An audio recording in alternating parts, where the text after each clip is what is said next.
Okay, there you are. Hi. Hey Sabrina, how are you? I'm doing well. How about yourself? I'm doing good, Sabrina. So, how's your day so far?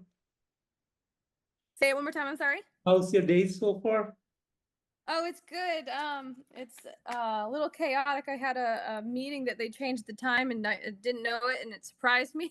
So I was like trying to be here in advance just in case there was a weirdness with time again. Good, good, wonderful. And what So, and what was your name? It was Keith, yeah, correct? it's Keith. Yes, Okay, it's nice to meet you, Keith. nice meeting you, Sab. And Sabrina, your new EP, The Square, is to be out on November 8th. So, would you like to tell me a bit on the songwriting and production behind this upcoming EP?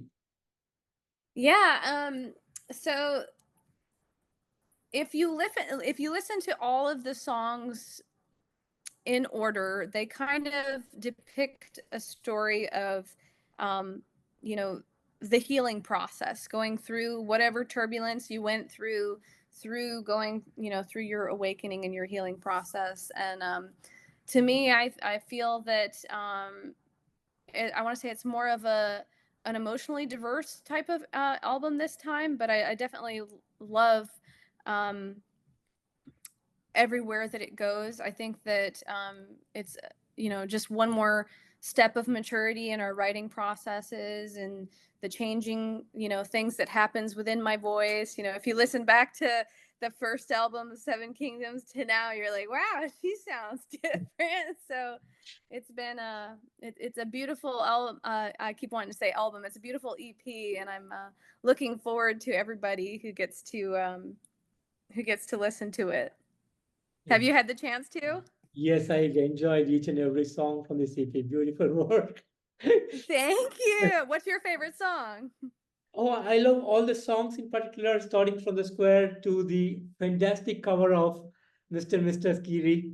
Everything was beautifully done in this piece. Thanks for the awesomeness. Good. You're welcome. We tried really hard. So, speaking on the EP, five mind-blowing songs, beautifully written, great work, great musicianship. Your vocals are mind-blowing, and fantastic power metal. Short EP for the fans, I would say. So, how do you guys feel about the outcome of this EP?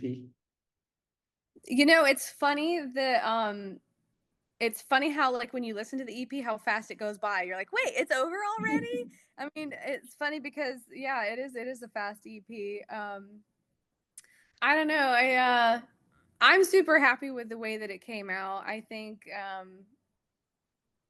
I don't know. I think that it brings a new little flair to us. I'm glad that you appreciate all the elements and all the songs within it.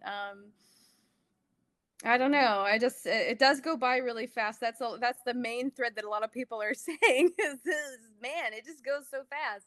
But what was the other half of your question? I missed that part. I'm sorry. How do you feel about the outcome? How do you guys feel about the outcome of this EP? Do you feel satisfied? You're happy about the work you have done? Yeah, I mean, I'm super satisfied with it. I mean, we've been sitting on it for a while, so like, you kind of get like I don't want to say numb to it, but it's like we've been listening to it for so long that we don't even know what the impact of it is. So I guess I'll be able to answer that better once we start getting everybody's reactions to it. But I'm super proud of it. I think I mean, I'm proud of it.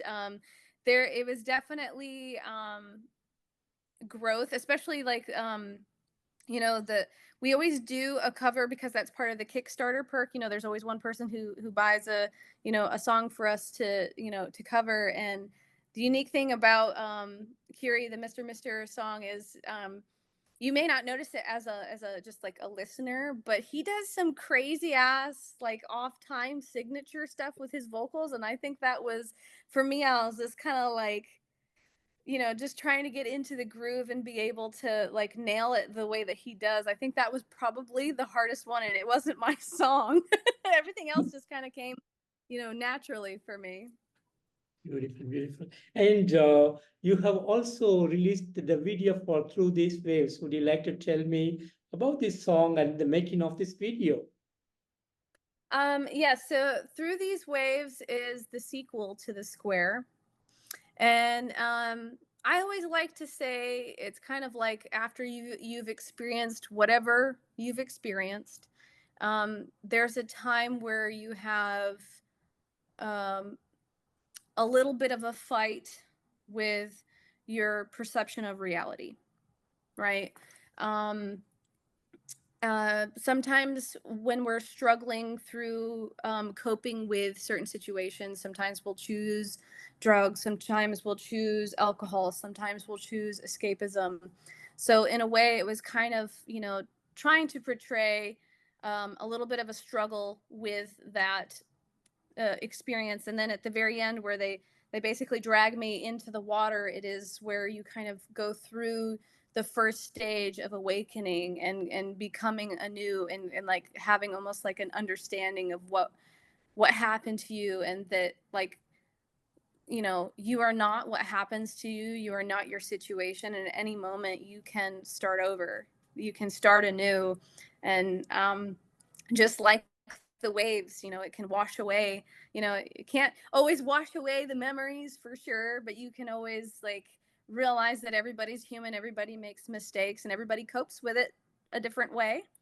And a funny thing about the through these waves is I have a skittishness when it comes to being around water, because I've had a couple intense experiences around it. And especially being at the ocean, when I was younger, I think I was about like 11 and a half, 12 years old, and I got caught up in a rip current. And it took me almost like a half mile just tossing me around. It happened really fast. So I traveled really quickly, and I was surprised I could hold my breath that long. But it just threw me around like a rag doll. So I was, I went through this like existential crisis a little bit when it came to getting in the water. Um, because I'm just kind of like, I respect the water, but it also is so much stronger than I am.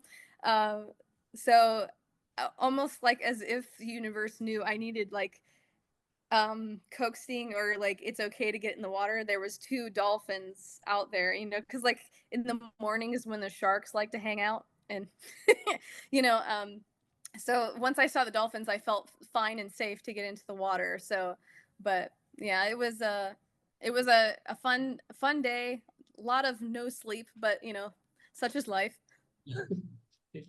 Absolutely. And how did you choose Mr. Skiri for this album? Does it have some kind of connection for this EP?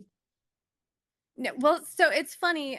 So we have, like I said, the Kickstarter. We have someone who picks the songs, and it's unique how um, it kind of feels like every time the song gets picked, it almost works cohesively with everything. You know, the music video for that hasn't come out yet, but I feel like just listening to the lyrics of Curie, it literally, like, being a band on tour, it literally talks about, driving down the road in the middle of the night, which is what bands do. And, Kyrie eleison is Lord have mercy. It's like a prayer over you while you're traveling. So it's just, I don't know, it just kind of worked out uniquely. So I don't know, the songs that get picked are always, they just kind of go with everything somehow. Beautiful, beautiful. And any big plans on the day of the release on November 8th? um, I don't know. Maybe I'll go get a cheeseburger. I don't know. We're just we may celebrate it. We're gonna be on the road, literally driving to the first um, show for the tour that we have with Lotharo and Stryker. So we'll be in between Florida and the first show when that gets released. So um, that'll be interesting. Maybe we'll stop somewhere cool. I don't know. Sounds good. Sounds good. And speaking of the touring, the entire November you'll be touring North America along with Striker and Lutero, and in December you're traveling to Europe playing along with Unleash the Orchard. So how excited are you to be on the road for a long time this time? I mean, it is the goal, and to be able to go with, Striker and UTA. Those are uh, friends of ours. We haven't really been around the Lotharo guys and gals. So I'm hoping that'll be, become another awesome friend band. But we are definitely super close with Stryker and UTA. So it'll be fun to be able to go out with our friends and just kind of support each other and, become, I would like to manifest successful together. Fantastic, fantastic. And any big merchandise plans to go along with the EP? I think we have a really nice Through These Waves t-shirt that we're going to be releasing shortly. Um, we have probably leftover fanny packs and some of the flags and different stuff like that. Whatever we ordered for the Kickstarter, if there's anything left, we'll bring that with us. And so we are creating the Through These Waves one. I believe that's going to be the actual tour t-shirt, if I'm not mistaken.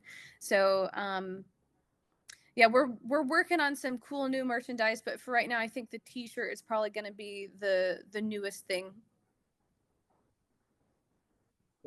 And speaking on Seven Kingdoms, 5 full-length albums, 3 EPs, including the Square now. So, how do you feel about the road that you have traveled so far? It's funny when you kind of like try to remember back to when you first start the adventure, and I think my favorite thing looking back to forward is um, learning your instrument, right? So like the guys have learned, what amps or what, equipment they want to use. And, Keith's learned what kind of drums and cymbals he really likes, which ones are worth buying or not.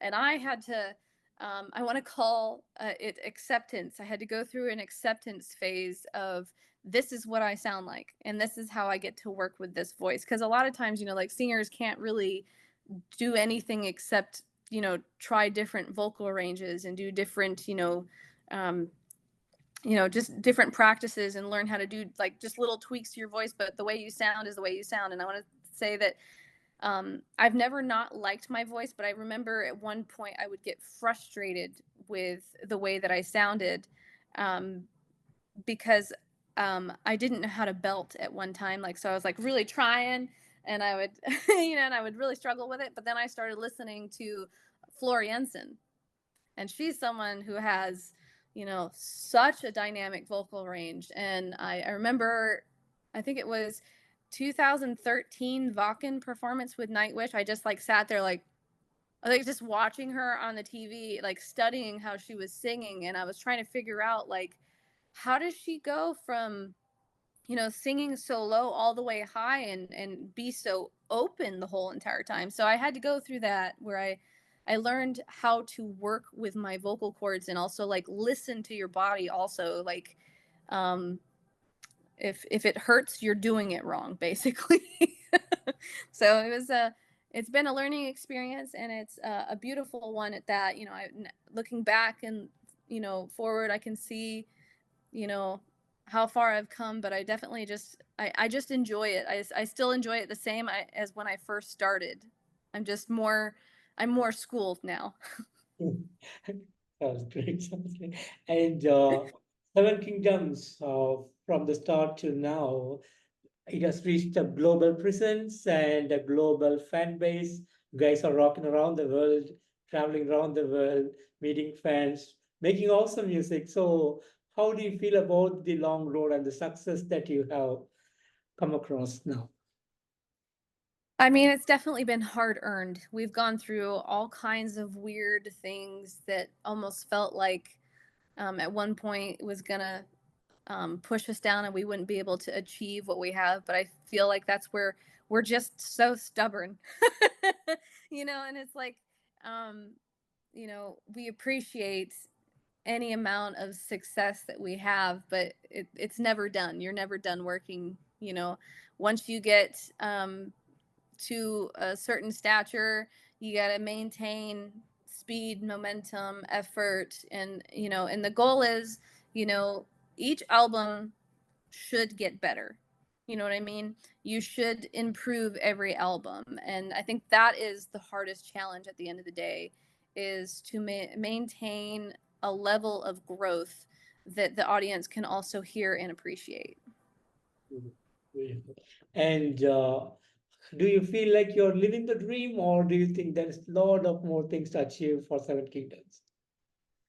I mean, I would like to say I am partially living the dream because I still have another job that I go to, like when you are, living what people consider the dream, your bills are paid by your music, and you go out on tour and you get to experience that thing.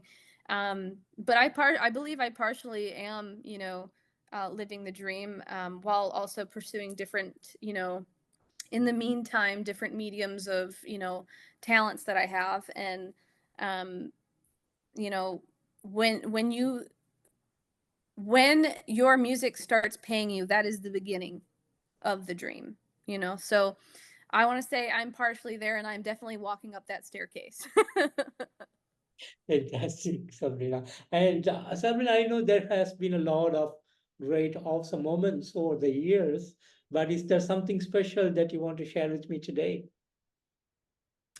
Of all the moments that we've experienced, I don't know. Um, I would like to say, we've had a lot of beautiful, huge, big tours, but some of the funnest things I can remember is Mad with Power and ProgPower that happened for us. Um, you know, being able to play ProgPower was such a beautiful thing. We have worked for ProgPower for years. Camden was the stage manager, and I mean, I wouldn't say that I was like the biggest, something in there, but I helped every once in a while, selling T-shirts and doing VIP badges, and I was also considered the coffee fairy, where I'd wander into the room and make sure the musicians had coffee, and different things like that. And it was I always knew it from behind the scenes, and we got to play it a long, long time ago in 2010. And that was an awesome experience, but it was also a frustrating experience, because there's just, different anomalies that happened.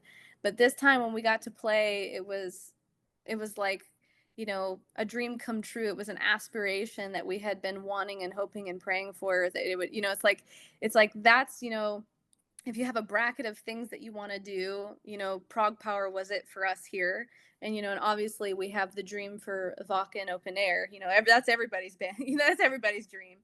But I was thoroughly happy and thankful for the experience, and mostly the support that we had, from ProgPower, all the employees from Glenn and Jen and Milton and all of the, staff and everybody, like they have become our friends over time.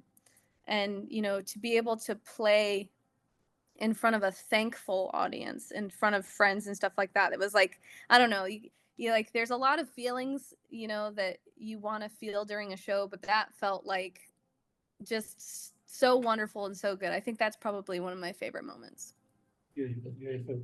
And I know this is a little bit greedy of me asking you this question, but will there be a full-length album coming up probably next year? We are so that we always have, like, I call it songs in the riff bank. We always got stuff planned, but what our goal is to do the tour with Lotharo and Stryker, and then in between that space, maybe write like a few some things depending on what time we have, and if anything else shows up in the middle of that. And then when we go and do the UTA Stryker tour, we'll probably have maybe one or two songs ready. And then when we get home from that tour is where we're going to write the rest of it. So we're hoping by next year we're going to have the whole album together. Fantastic. And earlier you stated you are working on your next video for Kiri, but are there plans to come up with videos for the other songs as well? So we have, I want to say, around the time that the EP comes out, we're going to also be releasing a music video for Wilted Pieces, which is so fun. That video was so fun. We do have a video for Kiri, but we're actually going to be recording Serpent in the Lotus as we go on tour. We have, while Camden's been on tour, he's actually been having surprise guests sing certain lines. So and then we'll incorporate, footage from all the videos and put it together. So Serpent and the Lotus will be the last video. It'll be the one that everybody has to wait for, but I think it'll be well worth waiting for. Okay, fantastic. And Sabrina, finally, any message that you have for the fans around the world? I appreciate you. I love you. And I thank you so much for always supporting us in any way that is your ability to. It's not always money that means the most. It is just your listens, your streams, your sharing, your caring. And it is our honor to be there for you no matter what you're going through, whether you're in a high or a low. We're thankful to be on your mind, in your heart, and in your ears. Beautiful. And Sabrina, I want to thank you so much for giving me today this wonderful opportunity to have you on this interview. And thank you so much for the EP, The Square. Like I said earlier, fantastic work, totally loving the EP. And thanks for the musical awesomeness that you guys are giving us over the years for the metal fraternity around the globe. Thanks for this. And I'm really wishing to see you guys on the road real soon. Well, thank you so much. And I appreciate you asking very original, authentic questions. That's one of my favorite things is when someone gets you with a good question. Thank you so much, Sabrina. Take care of yourself and you have a good day. Bye-bye. Thank you, Keith. I appreciate it.